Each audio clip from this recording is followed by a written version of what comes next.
Hello guys, welcome to Dream Classes. आज का tense है हमारा प्रेजेंट कंटिन्यू टेंस। इससे पहले मैंने आपको इजी तरीके से, बहुत आसान तरीके से प्रेजेंट इंडेफिनिट टेंस कराया था। आज मेरा टॉपिक है प्रेजेंट कंटिन्यू टेंस। जैसे कि आप देख रहे हैं, प्रेजेंट कंटिन्यू टेंस जो लिखा है इसके अंदर ही ये टेंस क्या चाहता है वो इसमें पता चल रहा है। प्रेजेंट माने वर्तमान, कंटिन्यू माने जारी। यदि कोई कार्य वर्तमान समय में जारी है तो वो प्रेजेंट कंटिन्यू है, लेकिन वो काम खत्म नहीं हुआ, वो काम जारी है। यानी जो काम वर्तमान समय में जारी है वो प्रेजेंट कंटिन्यू है। अब मैं आगे बात करता हूं इसके इंडिकेशन की। इंडिकेशन में अगर आप चीज देखते हैं तो कार्य का जारी होना पता चलता है, यानी कि वर्क इज कंटिन्यू। दूसरी बात, वाक्यों के अंत में रहा है, रही है, रहे हैं, ऐसे सेंस इसमें पैदा होते हैं। कोई भी काम चल रहा है उसका पता इसमें चल जाता है। दूसरी बात है हेल्पिंग वर्ब। हेल्पिंग वर्ब इस टेंस के अंदर तीन है, is, are, am. Is singular है, आर प्लुरल है, एम आपके आई के साथ लगेगा। एक बात और बताना चाहूंगा, इसमें जो वर्ब लगेगी वो फर्स्ट आएगी, वर्ब की फर्स्ट फॉर्म आएगी और उसमें आईएनजी लगेगी। नेक्स्ट अगला टॉपिक आता है हमारा एफर्मेटिव सेंटेंस। एफर्मेटिव सेंटेंस में जो फॉर्मूला है आप ये देखिए, सब्जेक्ट आएगा पहले, इज, आर, एम आएगा, वर्ब की फर्स्ट फॉर्म प्लस आईएनजी आएगी, फिर ऑब्जेक्ट आएगा। एग्जांपल से देखिए, राम क्रिकेट मैदान में खेल रहा है। देखिए लास्ट में आया रहा है, यानी कि उसका काम जारी है, वो खेल रहा है। अब देखिए नीचे, Ram is playing cricket in the ground. अब इसमें क्या है, सब्जेक्ट जो है राम है, हेल्पिंग वर्ब है, इज है, और जो इसमें वर्ब है वो प्लेइंग है। अब इसके बाद आपका नेगेटिव सेंटेंस चलता है। नेगेटिव सेंटेंस का सीधा सा मतलब है नोट। जब सेंटेंस में नोट लग जाता है तो नेगेटिव सेंटेंस हो जाता है।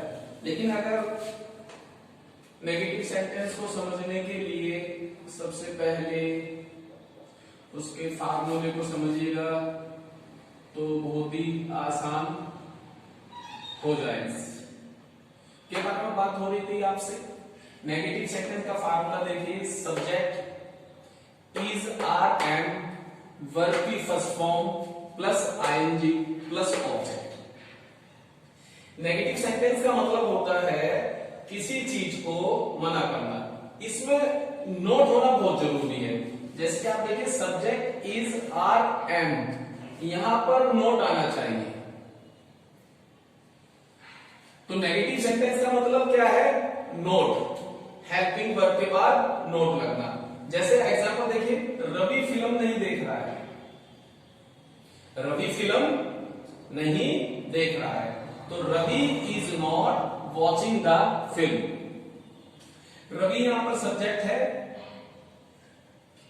इज यहां पर आपका हेल्पिंग वर्ब है, और वर्ब आपकी वॉचिंग है और उसमें आईएनजी लग रहा है। अब अगला सेंटेंस है नेगेटिव, हम बाजार नहीं जा रहे हैं। हम बाजार नहीं जा रहे हैं, तो we are not going to the market. ये भी नेगेटिव सेंटेंस है। अब इस टेंस के अंदर मैं आपको इंटरगेटिव सेंटेंस के बारे में बताता हूं। इंटरगेटिव सेंटेंस जो होते हैं हमेशा की तरह दो प्रकार के होते हैं। मैं इंटरगेटिव सेंटेंस के बारे में लिख रहा हूं आपको, जरा बिल्कुल ध्यान से देखिए। बिल्कुल इजी मेथड है, कोई डिफिकल्टीज नहीं है, पहली बार में ही आपको समझ आ जाए। बात हो रही थी इंटरगेटिव सेंटेंस की। इंट्रोगेटिव सेंटेंस जो होते हैं दो प्रकार के होते हैं, इसमें मैं आपको फर्स्ट टाइप बताने जा रहा हूं। फर्स्ट टाइप की क्या पहचान है कि वाक्यों के शुरू में क्या की आवाज आएगी। अब जरा देखिए नीचे, इस क्या की आवाज के लिए आपको हेल्पिंग वर्ब बाहर लगानी होगी। जैसे is, are, am, subject, verb की first form plus ING plus object. क्या तुम बाजार जा रहे हो। तो ये क्या बाहर आ गया है। अब हेल्पिंग वर्ब हमारे बाहर आएगी, यू इसमें सब्जेक्ट है, यू के अकॉर्डिंग यहां पर यू के अकॉर्डिंग लगेगा आर। आर यू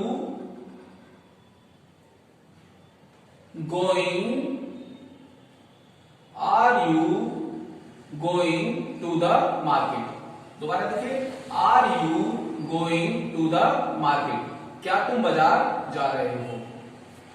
तो इस क्या के लिए हमें हेल्पिंग वर्ब आर बाहर लगानी पड़ी। अगर आप फार्मूले में देखो तो हेल्पिंग वर्ब शुरू में आ रही है, फिर इसमें सब्जेक्ट आ रहा है, फिर इसमें वर्ब की फर्स्ट फॉर्म आ रही है।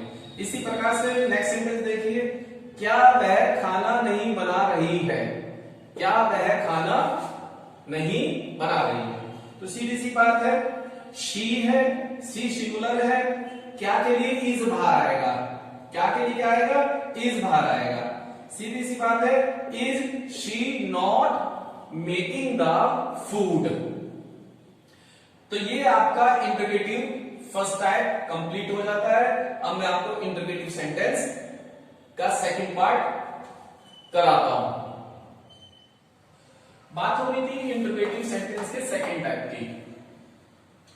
तो इसका फॉर्मूला है question word is, are, am, subject, not, verb की first form plus ING plus object. Not जो है वो सब्जेक्ट के बाद आएगा। इसमें हमें क्वेश्चंस वर्ड लेने पड़ते हैं। क्वेश्चंस वर्ड कैसे, तुम कहां जा रहे हो। इसमें जो कहां है ये क्वेश्चन वर्ड है। सबसे पहले क्वेश्चन वर्ड आएगा वेयर आर यू गोइंग। तो इसमें सबसे पहले देखिए क्वेश्चन वर्ड आया आपका वेयर, फिर आपकी आई हेल्पिंग वर्ब सब्जेक्ट के अनुसार आर, फिर आया आपका सब्जेक्ट यू। सेकंड देखिए, लेकिन एक बात और बताऊंगा, मैं पहले भी बताई थी, वेयर का जो प्रयोग होता है प्लेस के लिए होता है, जगह के लिए होता है। अब मैं आगे चलता हूं, वह क्यों नहीं पढ़ रही है। क्यों यानी कि वाई, वाई का प्रयोग होता है रीजन के लिए। जहां कहीं भी रीजन होगा आप वहां पर वाई लगाइए। जैसे why is she not studying, वह क्यों नहीं पढ़ रही है। नेक्स्ट है वह क्या कर रहा है। क्या के लिए व्हाट लगाएंगे, व्हाट इज ही डूइंग, वह क्या कर रहा है, what is he doing. Next है कितने बच्चे खेल रहे हैं। कितने बच्चे खेल रहे हैं यानी कि यहां पर काउंटेबल सेंस है, आप बच्चों को गिन सकते हैं। उसके लिए आप हाउ मैनी का प्रयोग करते हैं। जैसे how many children are playing, बच्चे गिने जा सकते हैं, इसी वजह से यहां पर हाउ मैनी का प्रयोग हुआ है। ये आपका क्वेश्चन वर्ड है। वह कितना पानी फेंक रहा है। पानी यहां पर अनकाउंटेबल नाउन है। अनकाउंटेबल नाउन की कंडीशन में आप यहां पर हाउ मच लगाएंगे, how much water is he throwing. वह कब जा रहा है, कब जो है वो समय को बताता है। कब किसको बताता है, कब किसको बताता है, समय को बताता है। समय के लिए आप इसमें when का प्रयोग करेंगे। when is he going, when is he going, तो इसमें समय का पता चल रहा है और समय के लिए कब का प्रयोग होता है। क्वेश्चन वर्ड, इसके अलावा कुछ और क्वेश्चन वर्ड रह जाते हैं, उन्हें मैं आपको बताता हूं। इनके अलावा कुछ और क्वेश्चन वर्ड रह जाते हैं, वो उनको मैं आपको बताता हूं। जैसे क्वेश्चन वर्ड है आपका हाउ फार। ये दूरी को बताता है, डिस्टेंस को बताता है, वह कितनी दूर से आ रहा है।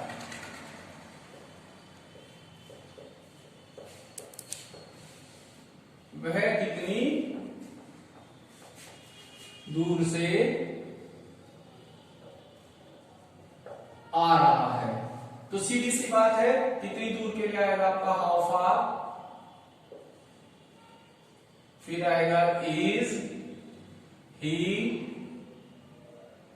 कमिंग, वह कितनी दूर से आ रहा है। इसी प्रकार से एक क्वेश्चन वर्ड होता है आपका whom,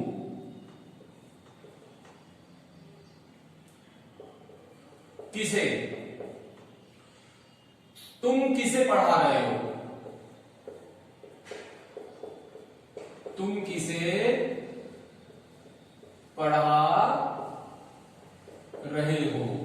तो किसी के लिए आप क्या लगाएंगे, whom, सब्जेक्ट के अकॉर्डिंग आर, यू, और पढ़ाने के लिए आपके आ जाएगी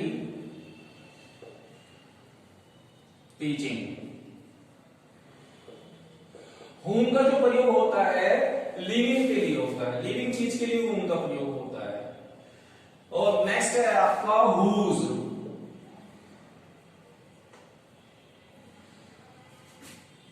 whose मानिए किसकी, तुम किसकी किताब ले रहे हो, तुम किसकी किताब ले रहे हो। अब बात जो इसमें किताब की आ रही है, किताब आपकी नॉन लिविंग थिंग है, यानी कि इसका प्रयोग, हुज का प्रयोग जो है नॉन लिविंग थिंग के लिए होता है। जैसे whose book are you taking. इसके साथ ही आपका प्रेजेंट कंटिन्यू टेंस कंप्लीट हो जाता है, जिसको मैंने बहुत आसान तरीके से समझाने की कोशिश की है। और मुझे यकीन है कि आपको ये वीडियो बहुत पसंद आई होगी। टेंस आपके क्लियर हो गए हैं, प्रेजेंट कंटिन्यू टेंस आपका बिल्कुल पूरी तरह से क्लियर हो गया होगा। और मैं उम्मीद करता हूं कि बहुत आसान तरीका था। अगर आपको ये वीडियो पसंद आती है तो आप इसे लाइक कीजिए, सब्सक्राइब कीजिए, सेंड कीजिए। Thank you very much.